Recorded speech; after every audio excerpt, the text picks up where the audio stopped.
Olá pessoal, tudo certo? Vou mostrar para vocês alguns dos materiais que vocês precisarão providenciar para o bom acompanhamento da aula de desenho técnico. O primeiro material que eu vou mostrar para vocês é a prancheta. A prancheta é uma placa de Ocatex com uma régua de suporte e dois parafusos que fixam essa régua na placa de Ocatex. A ideia é que essa régua suporte fixe a folha, né, que será desenhada, e também sirva de apoio para os esquadros durante os desenhos, para traçarmos as retas paralelas e perpendiculares, que acontece com muita frequência no desenho técnico. Esse daqui é um modelo, um possível modelo de prancheta. Outro modelo de prancheta similar, só que essa daqui é para folha A3. Quem tiver algo parecido pode utilizar, quem não tiver, sem problemas, pode providenciar uma A4. Normalmente a prancheta não tem essa aba lateral aqui com esse pegador de suporte. Normalmente é só essa placa com a régua de suporte. Tá? E quem não puder providenciar uma prancheta como essa, sugiro que faça um dispositivo parecido com esse daqui que fiz aqui em casa. Tinha um pedaço de MDF, fixei uma reta suporte onde eu posso apoiar o meu esquadro e fixando a folha aqui nessa base com fita adesiva, a gente pode desenvolver o mesmo tipo de desenho que a gente faz lá naquela outra prancheta. Sobre as fitas adesivas, independentemente do tipo de prancheta que for utilizado, eu recomendo fortemente que se utilize a fita. Por quê? O movimentar do esquadro, da régua ou da borracha pode fazer isso com a sua folha. E isso pode ser suficiente, né, para danificar o teu desenho, a tua folha, amassar, ou mesmo rasgar, né? Ou pior, né, mudar o posicionamento, né, o referenciamento da folha com o passar do tempo. E aí a tua régua de suporte deixa de produzir retas paralelas e perpendiculares, né? Ela vai mudando porque o papel mudou de posição e o desenho acaba ficando sem sentido algum. Tá? Então a recomendação é para que, independentemente do tipo de prancheta que vocês usem, fixem as pontas das folhas com fita adesiva. Pode ser durex, pode ser fita crepe. Eu particularmente prefiro a fita crepe, porque ela é mais fácil de soltar e danifica menos a folha. Fita adesiva, ela adere um pouco mais, às vezes dificulta um pouquinho mais para soltar. Então eu prefiro a fita crepe. Já que falamos sobre esquadros, né, e réguas, são elementos fundamentais no desenho técnico, vou apresentar alguns aqui para vocês. Bons exemplos de materiais e exemplos do que não deve ser comprado.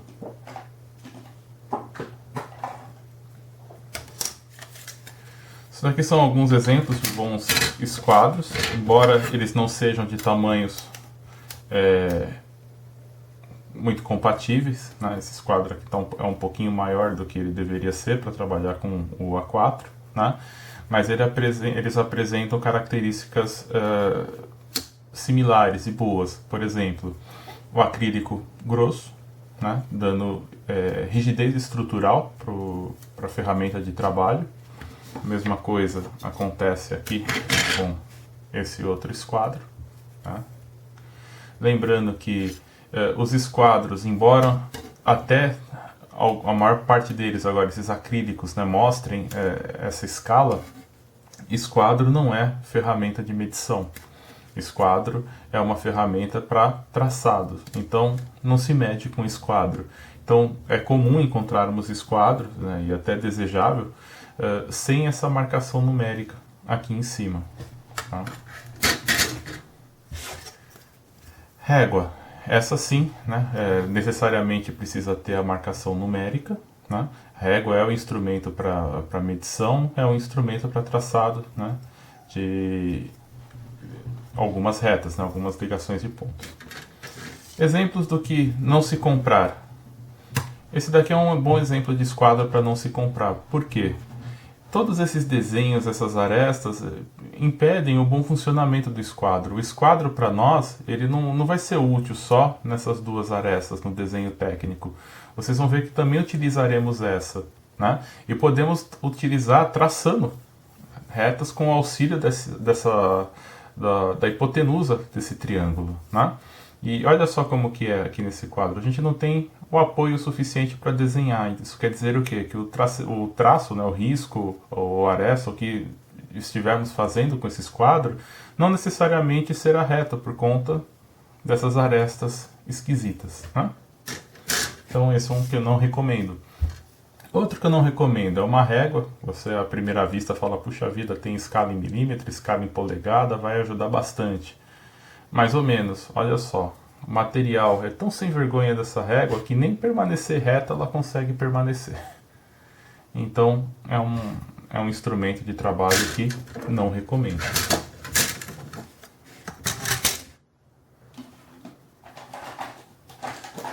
Outra ferramenta que trabalharemos bastante nesse semestre é o compasso. Esse daqui é o compasso que me acompanhou pela graduação, curso técnico, pós-graduação. É um compasso que ainda tem características que permitiriam o bom uso até hoje numa aula de desenho técnico, né? Ele tem uma boa estabilidade mecânica, então ele não está vibrando, ele não está com folga. Isso quer dizer que se eu utilizar esse compasso para fazer um traçado, né, traçar um arco, ele não vai me abrir no meio do traçado, né? O meu arco não vai ficar mudando de raio, né, de diâmetro, né? Então é uma boa ferramenta para se trabalhar, ainda é uma boa ferramenta.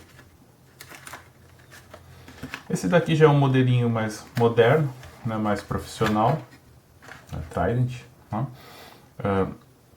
Ele conta com algumas articulações, outros recursos que não estão disponíveis, né, naquele outro modelo, né? Por exemplo, a ponta seca é articulável, mesmo a gente pode fazer aqui com o grafite, e esse modelo ainda permite a troca dessa ponta por esse suporte onde nós conseguimos fixar uma lapiseira, né? Então não precisamos necessariamente usar esse tipo de grafite para utilizar, para fazer o nosso traçado, tá bom? Tem um conjuntinho com outros tipos de pontas secas, né?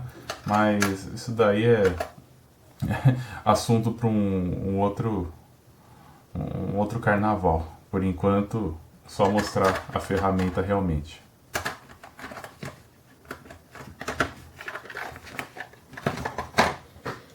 Outra ferramenta que nós utilizaremos no curso são as lapiseiras, né? Aqui tem um joguinho, né, com 4 lapiseiras, que vai do grafite 03, 05, 07 e 09. Tá? Ah, professor, preciso comprar 4 lapiseiras? Não precisa comprar 4 lapiseiras, né? Isso daqui, digamos que seria o jeito certo de se fazer traçados com diferentes espessuras, coisa que é muito importante no desenho técnico, tá? Mas por toda a minha graduação eu tinha apenas uma lapiseira 05, que eu utilizava para fazer tanto os traçados mais finos quanto os traçados mais grossos. Então, para isso eu variava o que? O número de passadas, né, do meu lápis, e também a pressão com que eu apertava, né, pressionava a minha lapiseira. É tudo algo que... é tudo técnicas que vai se aprendendo com a prática, né? Conforme formos praticando ao longo do semestre, também vocês acostumarão. A única coisa que eu exijo numa lapiseira é essa pontinha de metal, porque essa pontinha de metal é o que vai apoiar no esquadro, é o que vai apoiar na régua, tá? Se vocês apoiam pelo grafite, ele começa a esfarelar com o traçar e solta o pó de grafite em cima do desenho. O que acontece com o pó de grafite quando a gente passa a mão? Um borrão, né? E fica feio, tá?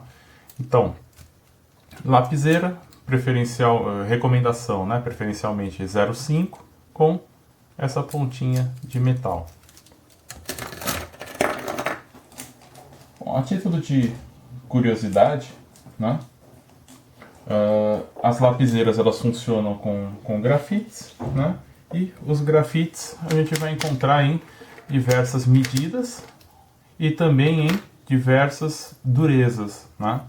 A escala de dureza dos grafites, pelo menos no catálogo da Pentel, nós temos grafites de 2H, que são os grafites mais duros, ou seja, aqueles que você passa e deixa menos material sobre o desenho, ou uma linha mais fraca, até o grafite 4B, que é o grafite mais mole, é o que vai deixar a linha, o traçado mais escuro. Então na escala nós teríamos 2H, H, HB, B, 2B, 3B, 4B, tá? Então aqui estão alguns exemplos, ó, HB 03, B 03, HB 07, HB 05. O HB é o que faz a transição, né, entre o mole e o grafite duro. Grafite B, 3B e 4B. Quando eu falei do compasso, eu não mostrei um detalhe importante, né? Já que a gente está falando do grafite, vamos retomar isso daqui. É a forma como nós apontamos o grafite no compasso. Nós vamos voltar certamente nesse assunto durante o curso, mas o correto é que o grafite esteja na mesma altura que a ponta seca e que ele seja apontado, né, em chanfro, em forma de cunha, como vocês estão vendo aqui. E para fazer isso, utilizaremos de um artefato de extrema precisão, a lixa de unha. Então, o grafite começou a ficar muito grosso o traçado dele, basta apontar novamente o grafite com a lixa de unha até ficar pontudo novamente. Tá bom? Deixa ele aqui no cantinho. Mais um item importante, as borrachas. Embora a gente acredite que nunca vai errar, os erros acontecem. Então, quando acontecer no desenho técnico, precisaremos apagar. Para apagar, utilizamos borrachas. Recomendamos essa borracha macia, da Faber-Castell. Então, é aquela borracha que ela não esfarela, não vira uma farofa em cima do desenho. E temos ela em dois tamanhos, borracha grande, borracha pequenininha. Esse modelo já está um pouco mais difícil de encontrar nas papelarias, temos mais desse daqui, mas ainda é possível encontrar.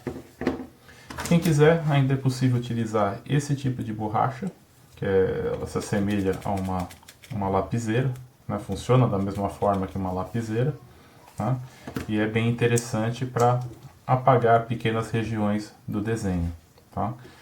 É importante que a borracha tenha sempre essas pontas bem vivas, né, para facilitar esse ato de apagar uma pontinha do desenho. Essa borracha é um bom exemplo de como não deixar uma borracha, né? Primeiro que ela está imunda. Você passar isso daqui no desenho é uma garantia de borrão, né? E outro ponto é que ela está toda arredondada já aqui em cima, né? Se você for querer apagar uma pontinha de desenho, ao passar essa borracha, vocês vão apagar metade do seu desenho, tá? Por fim, a última coisa que a gente precisa ter no desenho, uma flanelinha. Para que a flanelinha? Já comentamos sobre o problema do pó de grafite caindo sobre o desenho, né? Passar a mão em cima do desenho é garantia de borrão, né? Então, a flanelinha para dar uma pequena espanada. Beleza? Bom, com isso a gente fecha esse rápido demonstrativo dos materiais. Então, o que eu recomendo que vocês tenham? Um par de esquadros de tamanho compatível. Iremos falar sobre já durante a aula.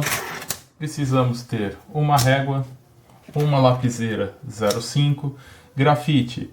Eu recomendo 2B, é o que eu me adapto melhor, mas vai depender do peso da mão. Tem gente que vai preferir um grafite um pouquinho mais duro, tem gente até que pode preferir um grafite um pouco mais mole. Vai depender realmente do treino. É fazer os exercícios e ir testando, tá? Como um chute inicial, eu recomendaria o 2B. E é isso, pessoal. Nós vamos nos falando aí ao longo do semestre.